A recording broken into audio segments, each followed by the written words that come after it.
Okay, here goes. I'm just gonna tell it like it happened, like I remember it. My name's Marcus, by the way.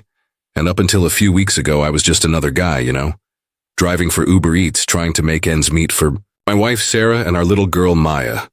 Life wasn't always easy, but it was ours. That day started like any other Tuesday. Alarm went off at 6, same as always.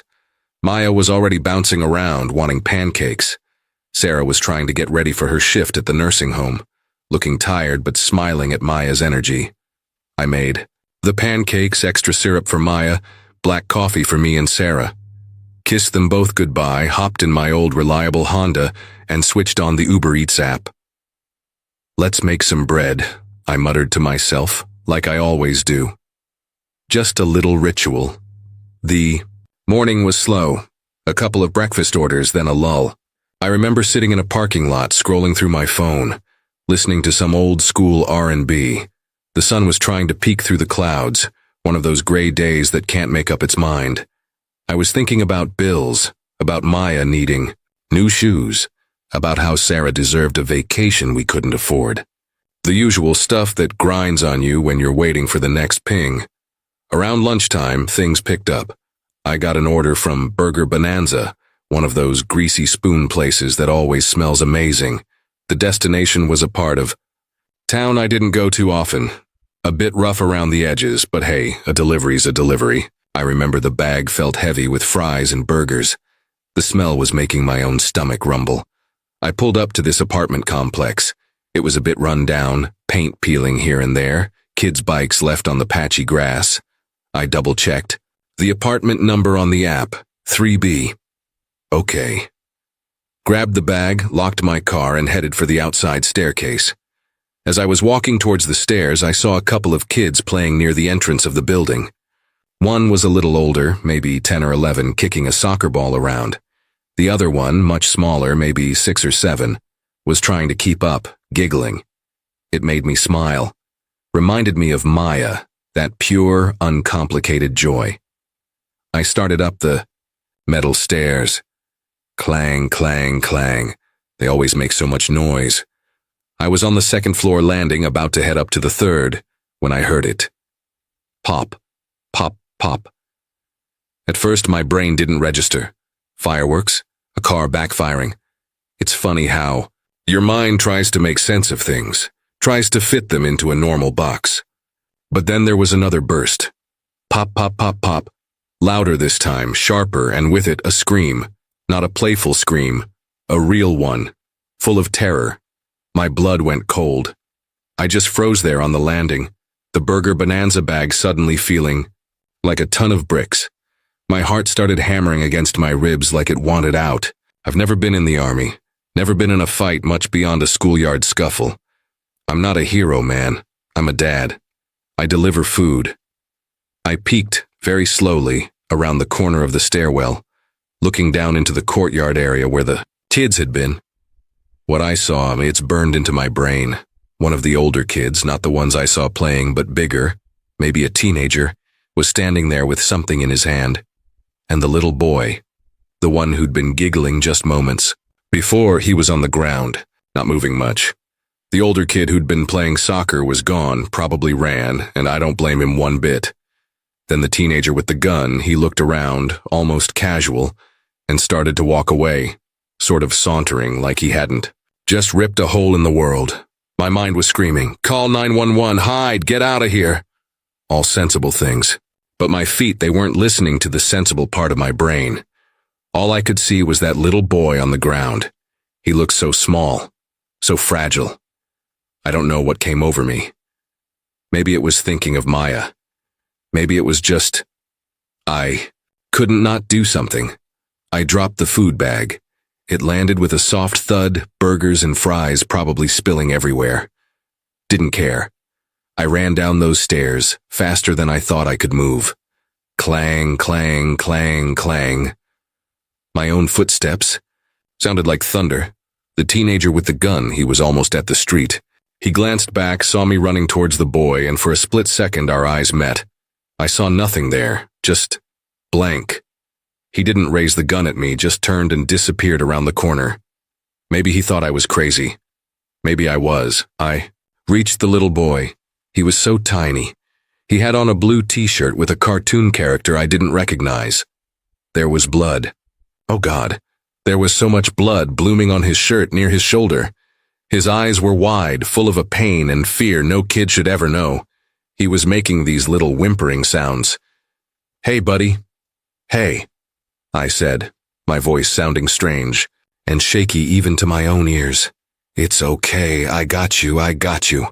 I knelt beside him, my hands were trembling. What do I do? What do I do? 911, yes. But he was losing so much blood. The hospital wasn't super close, but it felt closer than waiting for an ambulance in that moment. Every second felt like an eternity. "Can you hear me, little man?" I asked, trying to keep my voice calm, gentle.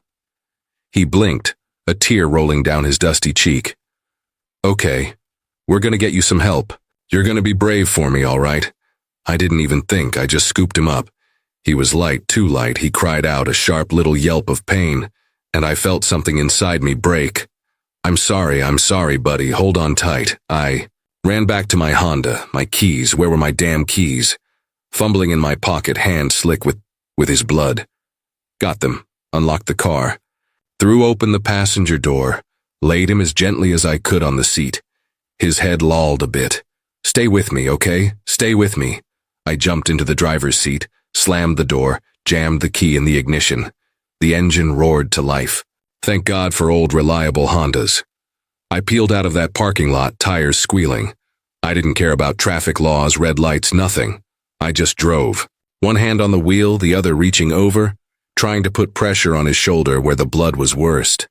"What's your name, son?" I asked, trying to keep him conscious, trying to keep myself from completely panicking.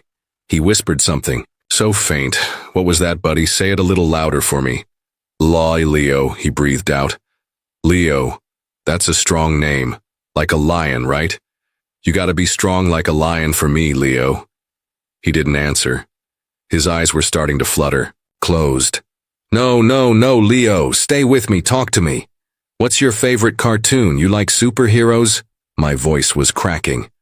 I was blinking back tears, trying to see the road. My heart felt like it was going to explode. The hospital signs, they seemed so far away. I was honking the horn, weaving through traffic. People were probably cursing me out, but I didn't care. I just kept talking to Leo, nonsense mostly. Anything to keep him anchored, to keep me anchored. "We're almost there, Leo. Almost there. You're doing so good, so brave." His little hand, so small, twitched and found mine. He squeezed just a tiny bit. It was the faintest pressure, but it felt like a lifeline. Finally, I saw the big red emergency sign. I swerved into the ambulance bay, ignoring the ambulance's only warnings, and laid on the horn. I jumped out, ran to his side, scooped him up again. "Help! Somebody help! He's been shot! Little boy, he's been shot!" I was yelling, probably incoherent. Nurses and doctors in scrubs came running out. They saw Leo, saw the blood, and they were all motion, professional, urgent. They took him from my arms. One nurse, a kind-faced woman with graying hair, put a hand on my arm. "We've got him, sir. You can come inside." I just stood there, by my car, watching them rush Leo through the double doors. My arms felt empty. My whole body was shaking. I looked down at myself. My shirt, my hands, they were covered in his blood. Leo's blood. It was only then, standing there, the adrenaline starting to fade, that the full weight of it hit me. A little boy. Shot. And I'd held him. I leaned against my car, my legs feeling like jelly. I think I might have cried then. I don't really remember. It's all a bit of a blur. Someone, a security guard I think, gently guided me inside. They sat me down in a waiting room. It was cold, sterile, smelled like antiseptic. People were looking at me, at the blood. I must have looked like a madman. A police officer came over. A woman, calm, professional. She started asking me questions. What happened? Where? Did I see who did it? I tried to answer, tried to piece it all together. The words came out jumbled. I told her about the pop, the teenager scooping Leo up the drive. I gave her the address of the apartment complex. I described the shooter as best I could, but it was all so fast. The blank eyes. That's what I remembered most. More police arrived. They took my statement again. They looked at my car, at the blood on the passenger seat. They were respectful, but it was still an ordeal. I just wanted to know if Leo was okay. Hours passed, or maybe it was minutes. Time didn't make sense anymore. Sarah called. I'd forgotten to even call her. My phone was still in the car, and Officer brought it to me. Marcus, where are you? Are you okay? You missed a couple of check-in calls. Her voice was tight with worry. Sarah, I'm at City General Hospital. What? Why? Are you hurt? No, I'm okay, but something happened. A little boy, he got shot. I brought him in. Silence on the other end. Then, oh my God, Marcus, is he? I don't know yet, baby. I'm waiting to hear. I could hear her crying softly. You stay there, I'm coming. No, Sarah, you don't have to. My mom will get Maya from school. I'm coming. And she did. When she walked into that waiting room and saw me, saw the state of my clothes, she just rushed over and hugged me so tight. I think I needed that more than I knew. I buried my face in her shoulder and just held on. After what felt like a lifetime, a doctor came out. He looked tired, but he had a small, weary smile. Are you the gentleman who brought in Leo? He asked, looking at me. I nodded, my throat too tight to speak.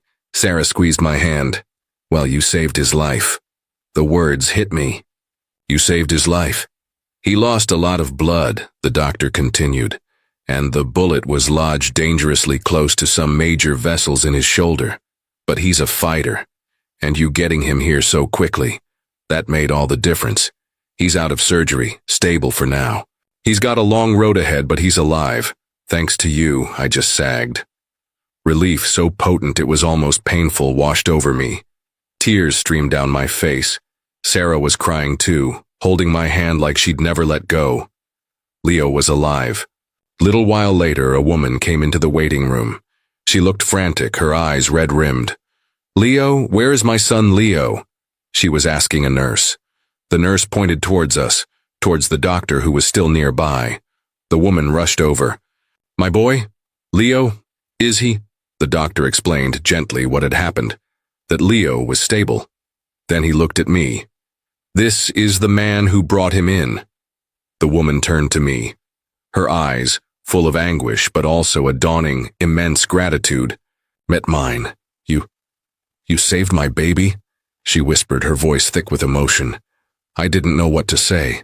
I just nodded, feeling awkward. I'm no hero. She collapsed into my arms, sobbing. Thank you, God bless you, thank you. I held her, this stranger, this mother, and we just cried together. Her name was Maria. She was a single mom, worked 2 jobs. Leo was her world. I stayed for a bit longer. Sarah held my hand. Maria kept thanking me.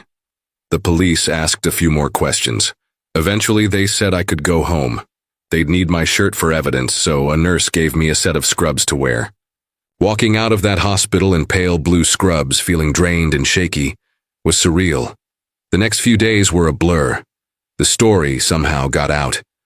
I guess the police report, the hospital staff. I don't know. My phone started ringing. Local news channels, then bigger ones. Black Uber Eats driver becomes a hero. That was one headline I saw. It felt weird seeing myself described like that. Black Uber Eats driver. Like my job and my skin color were the most important parts. I mean, they're parts of me, sure, but in that moment I wasn't thinking about being a black man or an Uber Eats driver. I was just thinking about that little boy. But America. Yeah, America responded. The calls were overwhelming. Sarah tried to field most of them. Some people were amazing. They sent cards, messages. Someone started a GoFundMe. Not for me, but for Leo and his mom, Maria. It raised a ton of money. Helped her take time off work to be with him. Helped with the medical bills that were already piling up. That part felt good. Really good. To see people rally around this little boy and his mom. My Uber Eats account got paused, pending an investigation or something. Understandable, I guess. My car was a bit of a mess. Some well-meaning person at Uber Corporate called, offered me counseling, said they were proud. It was all a whirlwind. There were some other kinds of responses, too. Online, you know how it is. Some people saying I should have minded my own business. Some people making it about race in good ways and bad. Some saying the neighborhood was the problem. Some saying guns were the problem. Everyone had an opinion. It was strange to be at the center of it. I didn't ask for any of it. I just wanted Leo to be okay. I did a couple of interviews. Tried to just tell the truth. What happened? Tried to steer the conversation towards Leo, towards Maria, towards the fact that a kid got shot playing in his own damn courtyard. They kept calling me a hero. I still don't feel like one. I felt scared. I felt desperate. I just acted. Any decent person would have done the same, right? I still believe that. Sarah was my rock through it all. She listened when I needed to talk, which wasn't often at first. I kept seeing Leo's face, the blood. I had nightmares for weeks. Woke up sweating, heart pounding. Sarah would just hold me, tell me it was okay, that Leo was safe. Maya, my little girl, she didn't understand all of it, but she knew something big had happened. She drew me a picture of a superhero with a cape, said it was me. I stuck it on the fridge. It made me tear up every time I saw it. I went to visit Leo in the hospital a few times. Maria was always there by his side. The first time I saw him, awake, really awake, he was small in that big hospital bed, his arm in a sling, but his eyes, they were clearer. He remembered me. He gave me this shy little smile. "Hi, Mr. Marcus," he said, his voice still weak. "Hey, Leo, how you feeling, champ?" My shoulder hurts, but Mom says I'm brave, like you. I had to look away for a second. That kid, so strong, Maria, would hug me every time. "Your family now, Marcus," she'd say. And it felt true. We were bound together by this terrible, beautiful thing. The media attention eventually died down, like it always does. The world moves on to the next story. And honestly, I was glad. I just wanted to get back to normal, or some version of it.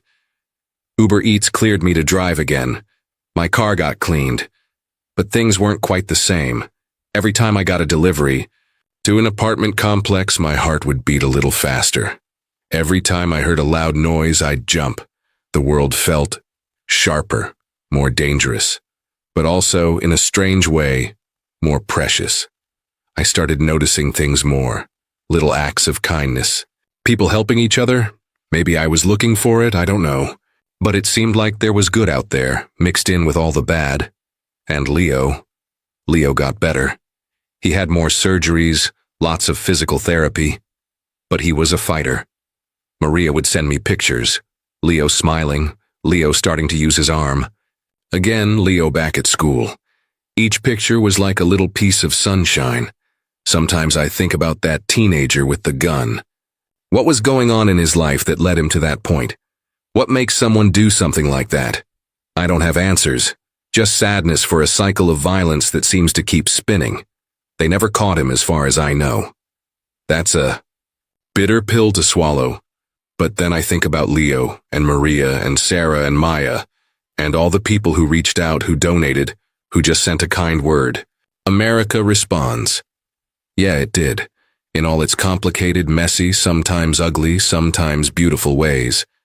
For me, it wasn't about being a hero. It was about being human. It was about seeing a child in danger and not being able to turn away. I still drive for Uber Eats, still trying to make ends meet. Life goes on, right? But I'm different. That day changed me. I carry it with me, the fear, the horror, but also the fierce love I felt for that little boy I didn't even know. And the incredible relief when I found out he'd make it, I guess. What I learned is that you don't choose your moments. Moments choose you. And when they do, you find out who you really are.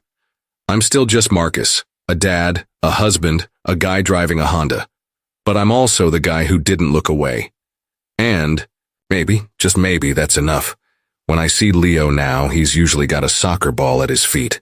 He still favors his shoulder a bit, but he runs, he laughs. And every time I see him, I feel this ache in my chest. But it's not all sadness. It's gratitude. for second chances, for brave little boys, for the connections we make in the most unexpected, terrifying circumstances. Sarah says I don't give myself enough credit. Maybe she's right. But it's hard to see yourself as a hero when all you felt was terror and a desperate need to just do something. The news stories fade. The GoFundMe is closed. People forget. But Maria doesn't forget. Leo doesn't forget. And I sure as hell don't forget. Sometimes late at night when the house is quiet, I'll sit there and think about it all. The clang of those metal stairs. The pop, pop, pop. Leo's small bloodied hand in mine. And I'll say a little prayer of thanks, not for being a hero, but for being given the chance to help. For Leo getting to live. Yeah, that's my story. It's not a neat one. It's not a simple one, but it's real. It's what happened. And I guess, in the end, I'm just glad I was there.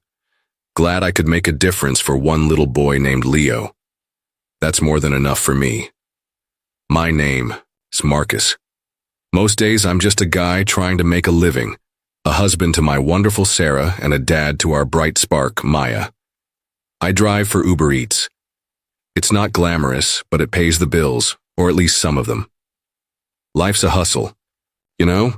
But it's our hustle and we were doing okay. That Tuesday, it started like any other. The 6 a.m. alarm. Maya already a bundle of energy demanding pancakes. Sarah getting ready for her shift at the nursing home. Tired but always with a smile for Maya. I flipped the pancakes, poured the coffee, kissed my girls goodbye, and climbed into my trusty old Honda. Fired up the app, muttered my usual, let's make some bread, and pulled away from the curb. The morning crawled by. A couple of breakfast deliveries, then a long, quiet spell. I found myself parked in a supermarket lot, scrolling through news on my phone, half listening to some old soul tunes on the radio. The sky was that undecided gray, like it couldn't commit to sun or rain. My mind drifted, as it often did during those lulls, to the usual worries. The rent, Maya's worn-out sneakers, wishing I could give Sarah a real break, a vacation somewhere warm, the kind of thoughts that gnaw at you when you're waiting for the next ping to break the silence. Lunchtime finally brought a flurry of orders. One popped up from Burger Bonanza, a local joint that always smelled like heaven. The drop-off was in a part of town I didn't often frequent, a neighborhood that had seen better days, but an order was an order. The bag felt heavy with the promise of juicy burgers and salty fries, and the aroma made my own stomach grumble in protest. I found the apartment complex easily enough. It was a bit tired-looking, with paint flaking off the wooden siding and kids' toys scattered on the patchy lawn. I checked the app again for the apartment number, 3B. Got it. I grabbed the food, locked up the car, and headed towards the outdoor metal staircase that led to the upper floors. As I approached the building, I noticed a couple of kids playing near the entrance. One, maybe 10 or 11, was dribbling a scuffed-up soccer ball with surprising skill. A smaller one, probably 6 or 7, was chasing after him, his laughter bright and clear. It was a sweet scene, innocent, and it brought a smile to my face. Maya's laughter sounded just like that, pure and unrestrained. I started up the stairs. Each step was a loud metallic clang. Clang, clang, clang. I've always hated how those things echo. I reached the second-floor landing and was just about to continue up to the third when the sound ripped through the afternoon quiet. Pop, pop, pop. My first thought, oddly, was fireworks, or maybe a car backfiring. It's strange, the way your brain tries to normalize the unthinkable. But then came another burst, sharper this time, more urgent, pop, pop, pop, pop.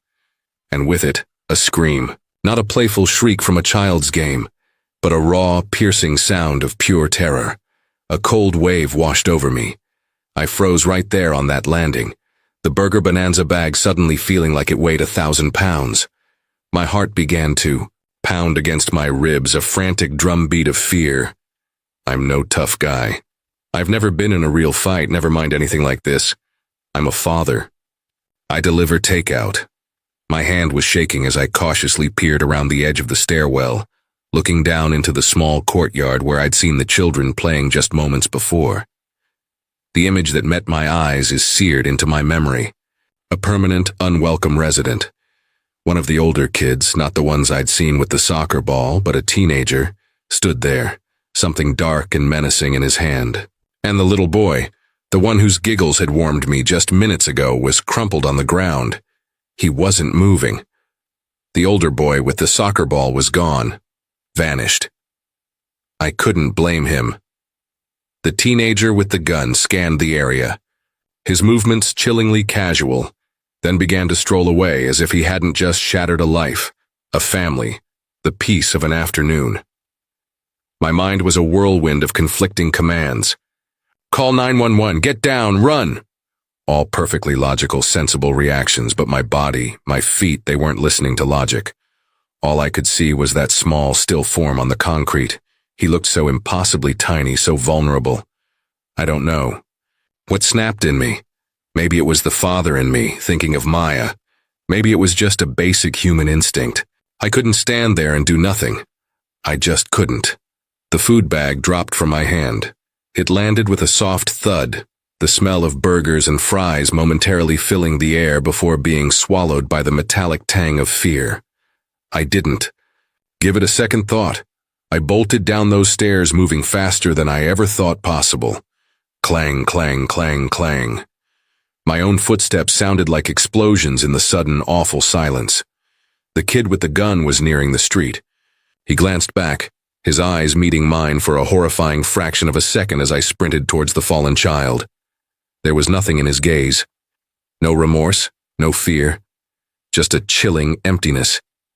He didn't point the gun at me. He just turned and melted around the corner, gone. Maybe he thought I was out of my mind. Maybe in that moment I was. I reached the little boy. He was even smaller up close. He wore a bright blue t-shirt. A cartoon superhero I didn't recognize splashed across the front. And there was blood. So much blood. A dark, terrifying stain spreading across the blue, soaking into the fabric near his shoulder. His eyes were wide, filmed with a pain and confusion that no child should ever experience. He was making small, whimpering sounds like a wounded animal. Hey, buddy, hey, I managed, my voice hoarse and shaky, foreign even to my own ears. It's gonna be okay. I'm here. I got you. I dropped to my knees beside him. My hands were trembling violently. What was I supposed to do? Think, Marcus, think. Call 911, yes. But he was bleeding so badly. The hospital felt miles away. But waiting for an ambulance seemed like an eternity he might not have. Every tick of the clock was a hammer blow. Can you hear me, little man? I asked, fighting to keep my voice steady, gentle. He blinked slowly, a single tear tracing a path through the dust on his cheek. Okay, listen to me. We're gonna get you help. You just gotta be brave for me, okay? Can you do that? There was no time for second guessing. I just reacted. I carefully, gently scooped him into my arms. He was so light, terrifyingly light. He cried out, a sharp, sudden yelp of pain that tore right through me. I'm so sorry, buddy, I'm so sorry. Just hold on tight. I turned and ran, back towards my Honda. Keys. Where were my damn keys? My fingers fumbled frantically in my pocket, slick with his warm blood. Finally, I felt the cold metal. Unlocked the car with a beep. I wrenched open the passenger door and laid him as gently as I could across the seat. His small head lolled, and a fresh wave of panic hit me. Stay with me, okay? You gotta stay with me. I scrambled into the driver's seat, slammed my door, shut and jammed the key into the ignition. The engine coughed, then roared to life. Thank God for this old car. I slammed the gas pedal, tires screeching as I peeled out of that parking lot. Red lights, stop signs, traffic laws. They meant nothing. My focus was singular. Get this child to help. I drove with one hand gripping the wheel, the other pressed against his shoulder, trying to staunch the flow of blood. What's your name, son? I asked, desperate to keep him conscious, desperate to keep my own rising terror at bay. He whispered something, so faint I almost missed it. What was that, buddy? A little louder for me, okay? El Leo. He breathed, each syllable an effort. Leo. That's a good, strong name. Like a lion, right? You gotta be strong like a lion for me now, Leo. He didn't respond. His eyelids began to flutter, threatening to close. No, no, no, Leo, don't close your eyes. Stay with me, talk to me. What's your favorite cartoon? Do you like superheroes? We're almost there. My voice was cracking, breaking under the strain. I was blinking furiously, trying to clear the tears from my own eyes so I could see the road. My chest felt like it was about to explode. The hospital felt like it was on another planet. I laid on the horn, weaving through cars like a madman. I'm sure people were cursing me, giving me the finger, but I didn't care. I just kept talking to Leo, rambling about anything and everything. A stream of consciousness aimed at keeping him tethered to the world, at keeping myself from falling apart. We're almost there, Leo. You hear me? Almost there. You're doing so good. You're so brave. His little hand, so small and fragile, twitched, then found mine. He squeezed, the faintest pressure, but it was like an electric shock, a lifeline. He was still with me. Then, finally, blessedly, I saw it. The big red emergency sign. I swerved hard into the ambulance bay, ignoring the ambulance's only signs and the startled looks, and slammed on the horn, leaning on it until someone came. I stumbled out of the car, ran to the passenger side, and scooped Leo up again. Help. Somebody please help, he's been shot. This little boy, he's been shot. I was shouting, my voice raw, probably not making much sense. Doors burst open and figures in scrubs, nurses, doctors, came running towards me. They saw Leo, saw the blood, and their professional training kicked in. They were a blur of urgent, efficient motion. They took him from my arms, a weight lifted that left me feeling strangely empty. One nurse, an older woman with kind eyes and graying hair, placed a gentle hand on my arm. We've got him, sir. Come inside. You did good. I just stood there for a moment, frozen beside my car, watching them rush Leo through the automatic doors. My arms ached. My entire body was shaking. Uncontrollably, I looked down at myself, my shirt, my jeans, my hands. They were all stained, smeared with his blood. Leo's blood. It was only then, standing in the harsh glare of the hospital lights, the adrenaline beginning to recede, that the full, crushing weight of what had happened truly hit me. A child, a little boy, shot. And I had held him, felt his, lifeblood soaking into my clothes. I leaned heavily against my Honda, my legs threatening to buckle. I think I started to cry then, ragged, helpless sobs. The memory is hazy, fragmented. A hospital security guard gently took my arm and guided me inside, into the sterile, antiseptic-smelling chill of the emergency room waiting area. People stared. I knew I must have looked a sight, covered in blood, my face probably a mask of shock and grief. A police officer, a woman with a calm demeanor, approached me. She began asking questions, her voice professional but not unkind. What did I see? Where did it happen? Could I describe the shooter? I tried to answer, to reconstruct the nightmare. The words tumbled out, jumbled and incoherent. I told her about the popping sounds, the teenager with the blank eyes, grabbing Leo, the desperate drive. I gave her the address of the apartment. Complex. I did my best to describe the shooter, but it had all happened so fast. Those empty eyes, though, I'd never forget those. More officers arrived, more questions. They looked at my car, photographed the bloodstains on the passenger seat. They were thorough, respectful, but it was an ordeal. All I wanted, all I cared about was knowing if Leo was okay. Hours crawled by. Or maybe it was minutes. Time had lost all meaning. My phone, which an officer had retrieved from my car, rang. It was Sarah. I'd completely forgotten to call her. Marcus, where are you? Are you okay? You missed your check-in calls. Her voice was tight with an anxiety I knew all too well. Sarah. Honey. I'm at City General Hospital. Sharp intake of breath on her end. What? Why? Are you hurt? What happened? No, I'm okay. I'm not hurt, but something awful happened. A little boy. He got shot. I brought him in. Silence. Then a choked, "Oh my God, Marcus. Is he going to be?" "I don't know yet, baby. I'm still waiting to hear. They're working on him." I could hear her quiet sobs. "Stay right there. I'm coming." "No, Sarah, you don't need to. Maya My mom can get Maya from school. I'm on my way. Click, and she came. When she walked into that waiting room and saw me, saw the blood on my clothes, her face crumpled. She rushed to me and wrapped her arms around me, holding me so tight I could barely breathe. I clung to her, burying my face in her hair, drawing strength from her presence. I hadn't realized how much I needed that hug until that moment. After what felt like an eternity, a doctor in surgical greens emerged. He looked exhausted, but there was a faint, weary smile on his face. "Are you the gentleman who brought in Leo?" he asked, his gaze settling on me. I could only nod, my throat constricted. Sarah squeezed my hand, her fingers interlocked with mine. "Well," the doctor said, his smile widening slightly, "you saved his life." The words hung in the air, stunning me. "You saved his life. He lost a significant amount of blood," the doctor continued, his voice grave but hopeful. "The bullet was lodged dangerously close to some major blood vessels in his shoulder. But he's a tough little guy.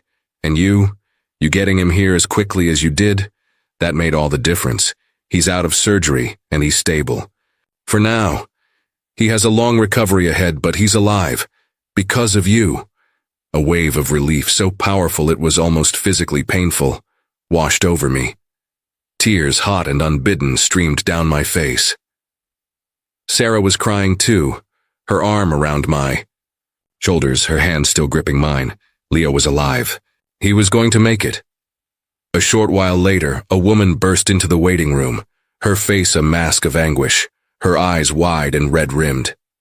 "Leo, where is my son Leo?" she cried out, her voice desperate, scanning the room until she spotted "Nurse." The nurse gently gestured towards us, towards the doctor who was still standing nearby, reviewing some notes.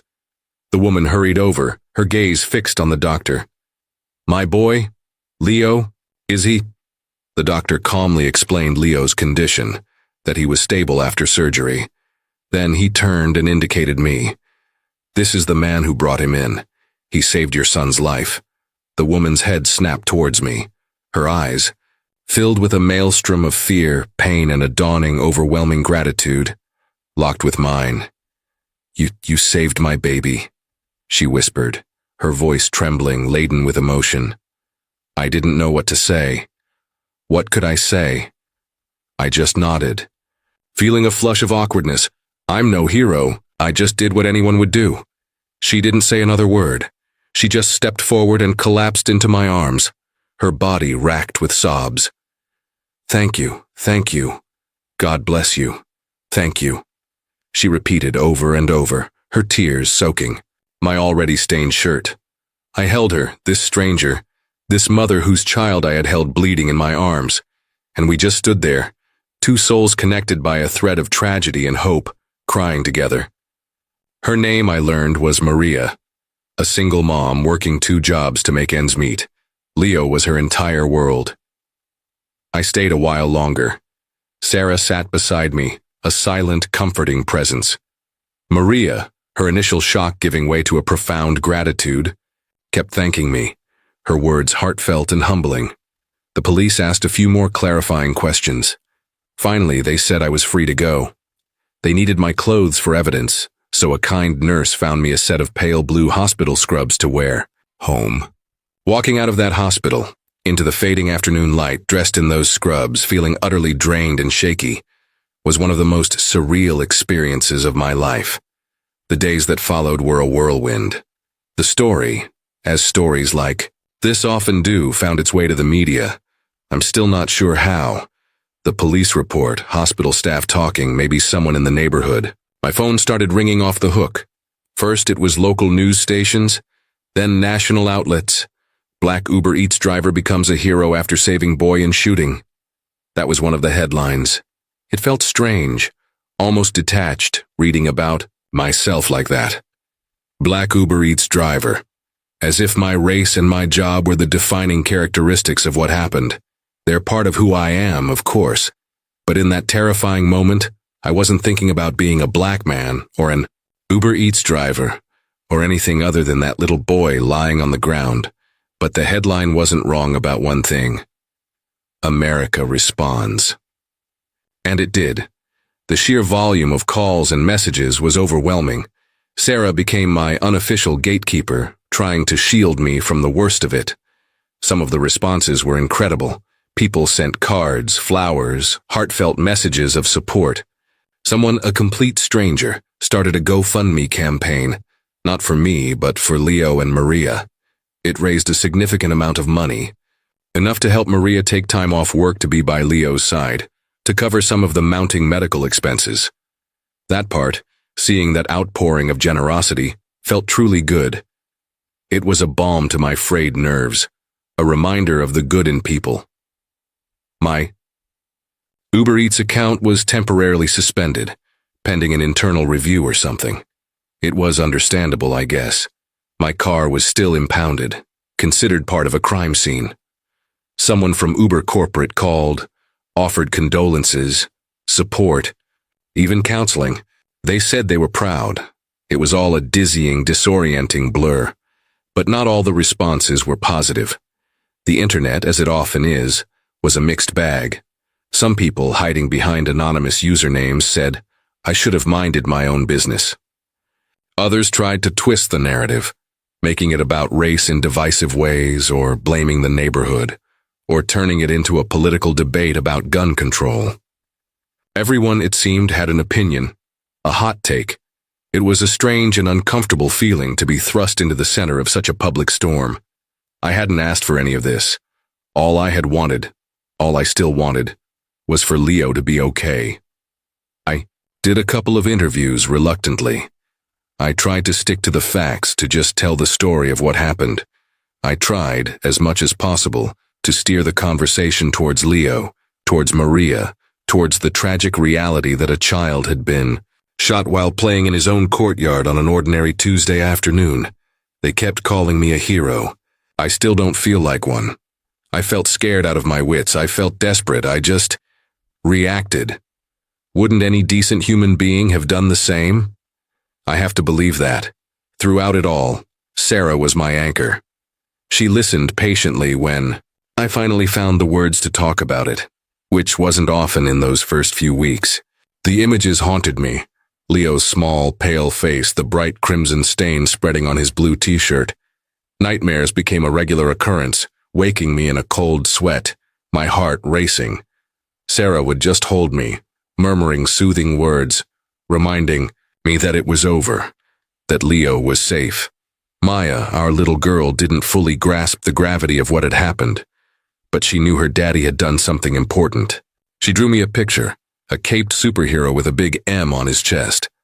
"That's you, Daddy," she'd said, her eyes shining. I taped it to the refrigerator, and it brought a lump to my throat every time I saw it. I visited Leo in the hospital.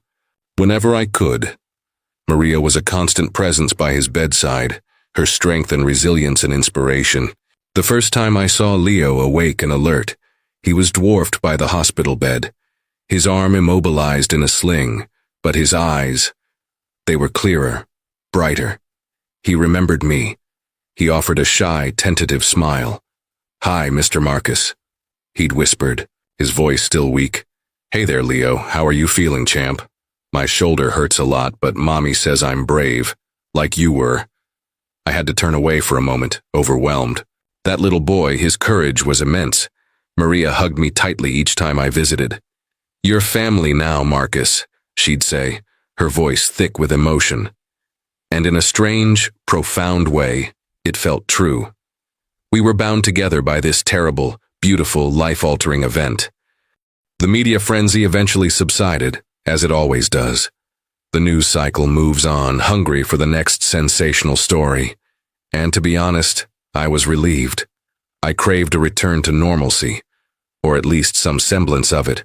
Uber Eats reinstated my driving privileges. My car was eventually returned, cleaned and repaired, but things weren't quite the same.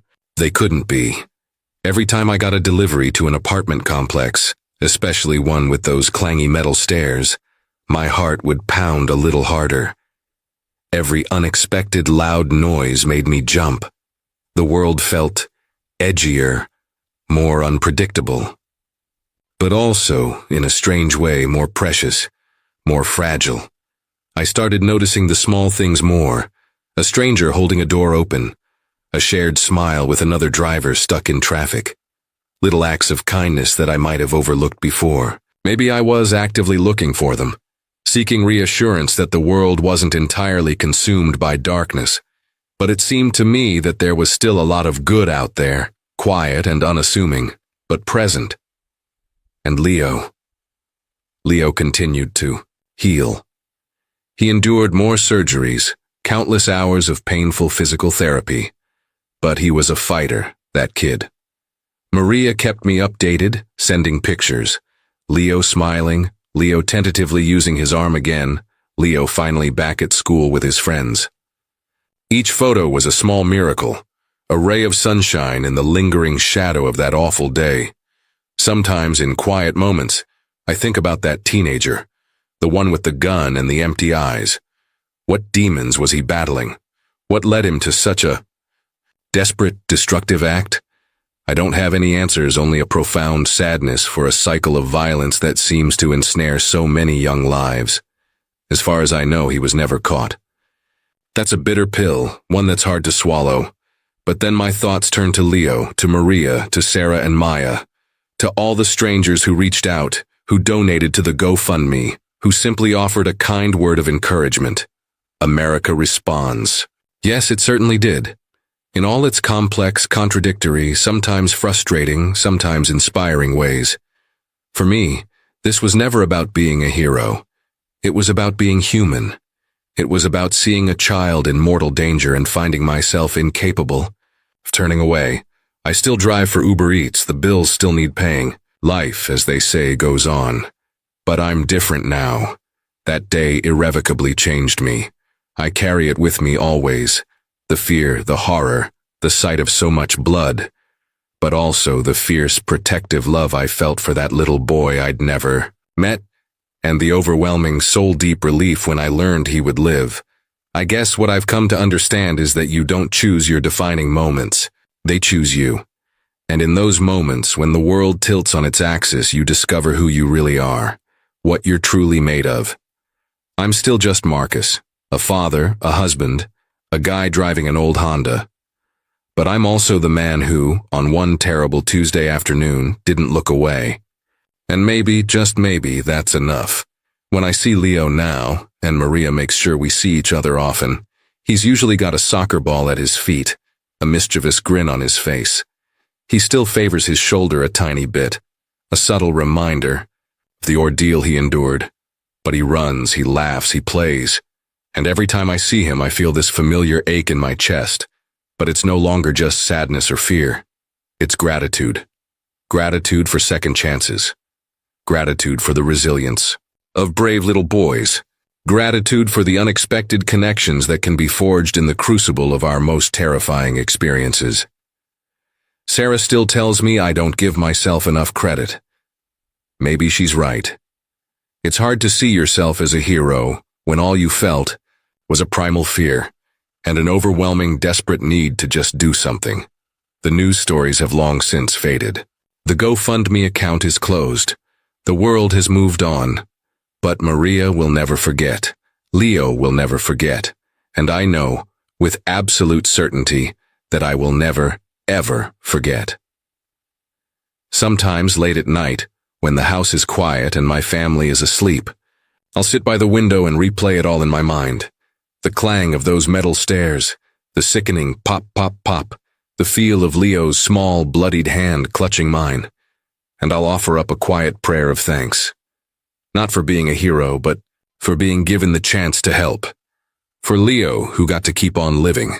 And that, I've come to realize, is more than enough for me. It's everything.